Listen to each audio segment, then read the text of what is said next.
Hey guys, welcome back to Malcolm V8. Recently we did a boost build on one of our Fox bodies. It was daily driven and we took you step by step through what it took to supercharge the vehicle and get it up and running. Now one thing we didn't cover in that series was the tuning. So I thought this would be an excellent opportunity to show you how to take a naturally aspirated tune and preserve what you have and convert it into a boosted tune without having to start over and lose all your previous hard work. So let's take a look. Our Mustang had a Microsquirt computer, which is of the MeqaSquirt family of computers. So the exact screens and data I'm going to show you would apply to the MeqaSquirt family of computers. However, the concept can be broadly applied to almost any standalone ECU. Now, before we modify our fuel tables to handle boost, we need to address the upgraded fuel system. There's bigger injectors and bigger fuel pumps to handle the additional power from supercharging the engine.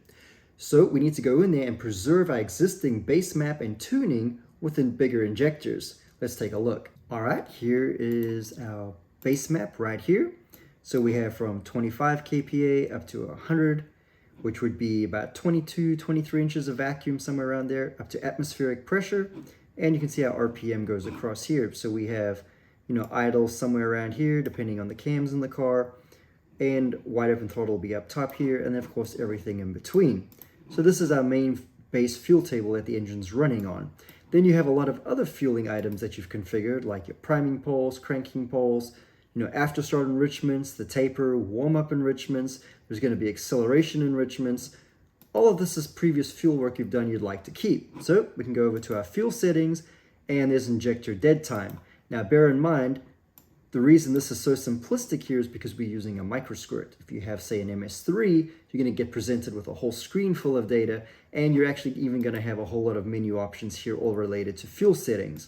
And this is where it really pays to buy quality injectors that have good data. It makes a huge difference. In our case, we went with FIC, which I've had amazing luck with, very good injectors. So we'll put in the values here. I already pre-populated these from the FIC injectors, and that gets us, very close to where we want to be. However, the main big important injector change you're going to want to make is right here, and it is required fuel.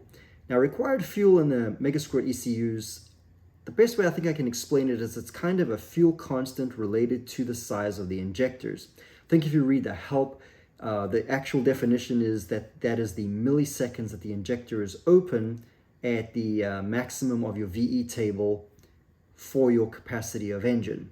Let me show you. They have a little calculator right here. You hit required fuel and it pops up here and it says, okay, you have a 302, displacement, number of cylinders, 19-pound injectors, and what is your air fuel ratio? And you would click OK, and it spits out this value here of 20.8.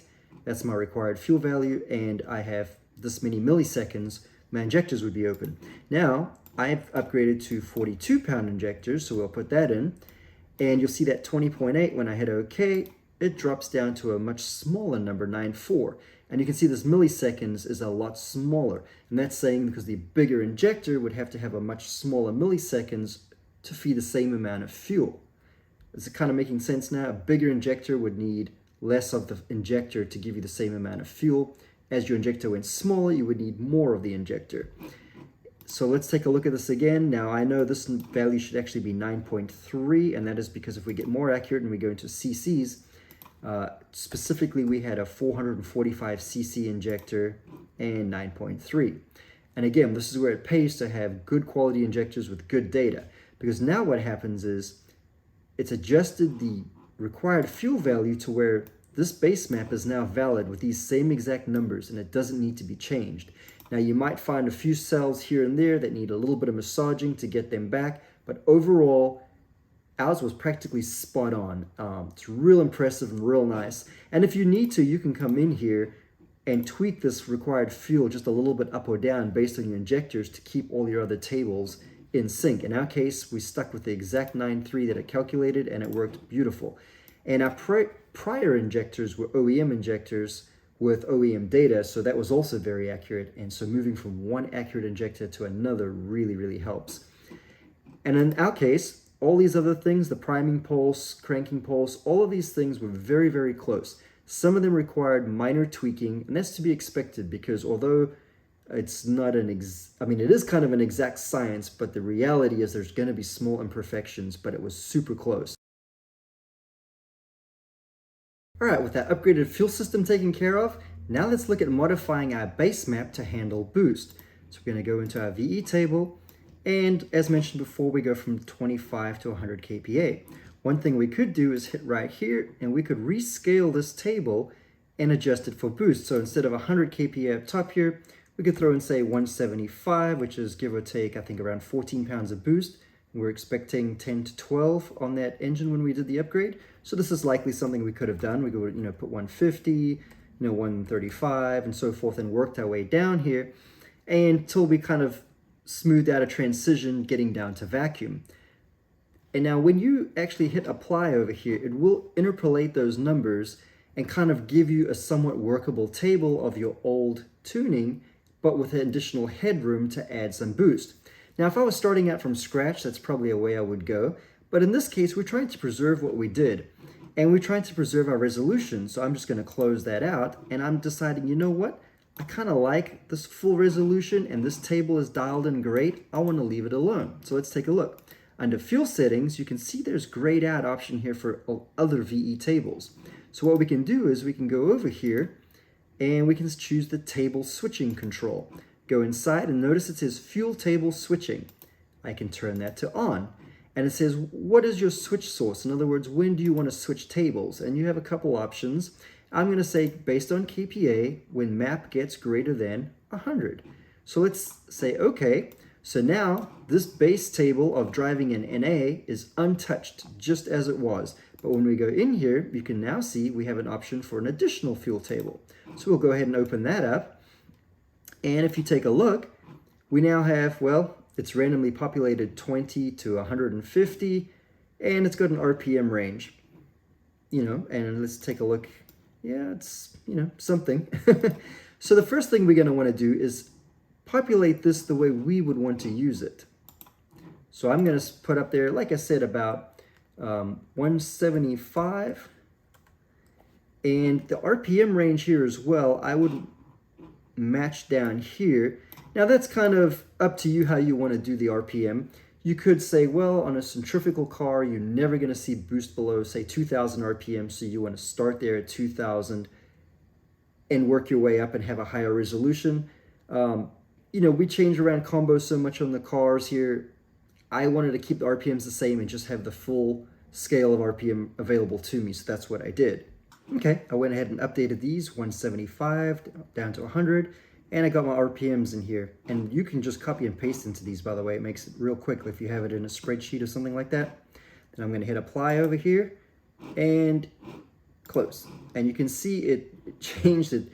It interpolated based on the new numbers I put in here and gave all these numbers in here, which look really big. So what I can do is I need to create some sort of baseline for where I think this car is going to be. And I can see here, this was the NA tune, 155, 5400. So I think what I'll do is maybe down here start around 56. And 175 was what, about 10 pounds? Oh, I said 14 earlier, didn't I? It's about 10.68, I think is exactly what it is. Somewhere around 10, 11 pounds of boost.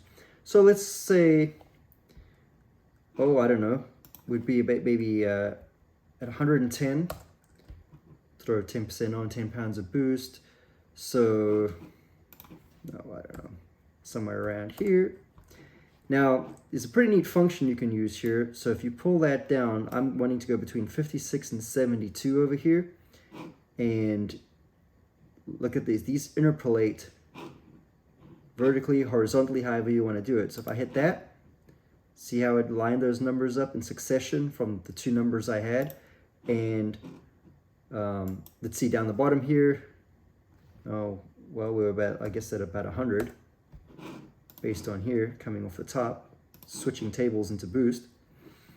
110, so I can do the same thing over here. And then I can just populate across the whole table like that, and even like that. And just like that, you have kind of something to start working with. It's not perfect by any means, but this will be a good ballpark. And this is actually what I did on the real tune in the car, and it got us very close, and it gave us a good working area to go with. Now, the way this works is as the car is driving, just like these settings said over here, table switching, when you hit 100 kPa, it's going to switch tables. So the car is going to be running in here normally, idling and driving, and as it rolls up here and surpasses 100 kPa and goes into boost, it flips over into this table and runs in here. There you go. We've preserved our base fueling, but we now have fueling for boost.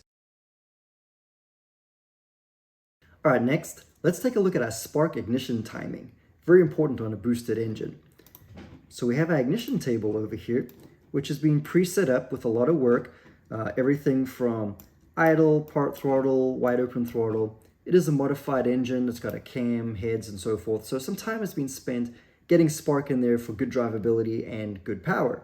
So we really don't want to mess with that. Not to mention, being a Microsquirt computer, we don't have very much resolution over here. We only have 12 rows, whereas if you look at the fuel table, we actually had 16 rows. We had higher resolution there. So we're down on resolution. We really don't want to go through this method here and rescale this and make it any tighter. But we're in luck. We can hang on to this spark table, and just like fueling, we can go over to the table switching. And we can say, let's turn on table switching for spark. When kPa goes above 100, let's switch tables. Beautiful. So what's that going to do? It's going to give us an additional ignition table, which initially is not a whole lot of use, just looking at it. And of course your RPM and your kPa are not good. But you can copy and paste. So let's grab here. We can get our RPM real quick. So we'll Control C that, come over here, and we can put that in here, and Control V, and there we go. So we got the RPM. Now we can't copy the kPa over because we need to adjust this for boost. So just to save some time here, instead of manually typing this out, I'm going to go ahead and just copy and paste some values in here from a spreadsheet. I got 200 kPa, so about 14 pounds of boost. So from atmosphere up, so we'll say apply that, close, and there we go. Now we have a spark table for boost. Now obviously if we're going up to 34 degrees NA and we're going to switch over here and just hit it with 36 all the way in boost, it's not going to go well for us. So let's make a quick and dirty table just for something to work with here. Tell you what, we'll just copy our NA table and move that over there. Come on, paste. Okay, so that gives us, kind of a spark table to start with. Now, if you look over here, we've got 34 degrees NA at the top end on this motor. As we're cutting over into boost, we would want to be down just a hair, probably, I don't know, say 32 to start out at the bottom end. So we need to pull out about, 12 degrees. So I'm going to take this whole table, and I'm just going to pull 12 degrees out here real quick. And that'll let me roll in, see 100 kPa. So right as I do a table switch 2 degrees down, and as we start rolling up, it's pulling some boost down. And if I take a look here, we got this weird little thing over here because that was for idle and low load areas on the first map table, on timing table. But in a boosted table, that really doesn't apply. So we can just fix that real quick. We can just kind of look down here. We can see a trend going 25, 22, 18, and then suddenly 17. So just based on that little trend, I can tell that should probably be about a 16.5. And what do we do? Put about 14.5 over there to kind of keep that going. And you can just review your work there real quick. Okay, it looks like we got kind of a better profile going there. We need to get rid of that little hump over there. So I can tell this over here needs to smooth out, so we can just interpolate that down like that. And look at it real quick. Oh, that works pretty good. Now we've got this little hump in the center here. Let's just kind of, let's see, we got, 1, 2, 3, yeah, let's just kind of get that kind of smoothed out a little there. So we'll go kind of like that, and we'll interpolate across there. And let's take a look. There we go. We kind of have a nice, smooth transitioning spark table that we could use. And we can do some little base checks. So 93 octane on these Fox motors, I want to say we're about half a degree for every pound of boost is roughly where you end up at. So if we were at, let's say 10 pounds of boost, we would want at least 5 degrees timing pulled out. So let's jump up here, 175. Let's go, I don't know, let's go 4,300. So we had 26 degrees. So that's what, 8 degrees out. So we're on the conservative side. Nonetheless, when you're building a brand new table like this, I would highlight the whole thing, you know, just above the N8 line right there, and probably pull out another good 4 degrees. Go on the very conservative side. So that would be kind of like a quick and dirty, something you could slap together to get going. Always go on the conservative side with timing. You really don't hear audible knock and go, oh, you know what, I need to pull some timing. The motor just kind of lets go. It puts a rod through the block, a hole in the piston. If you're lucky, you just push a head gasket. So be very conservative on the timing like this. Start, you know, low and work your way up on a dyno, you know, read plugs and so forth, the usual process. And that should get you going. But the point here is we now haven't touched our base table of spark. All the previous work that was done in NA, all preserved. And as you're revving up the motor and you go up and you're going to exceed this, cut into boost, you're going to switch tables and you're going to come up here into boost with better safe timing. All right, guys, that takes care of the main goal for this video, which was to preserve our NA tuning and make it work in a boosted tune. Now, of course, that's far from a complete boost tune. There's certainly other things you need to take into account, like closed loop fueling, for example. If you're running closed loop fueling, that needs to be adjusted and tweaked for boost. And how you do that in an MS3 versus a Microsquirt is going to be different due to different feature sets and limitations. Certainly something I could talk about if people are interested. Let me know in the comments down below. Otherwise, take care, guys. See you next time.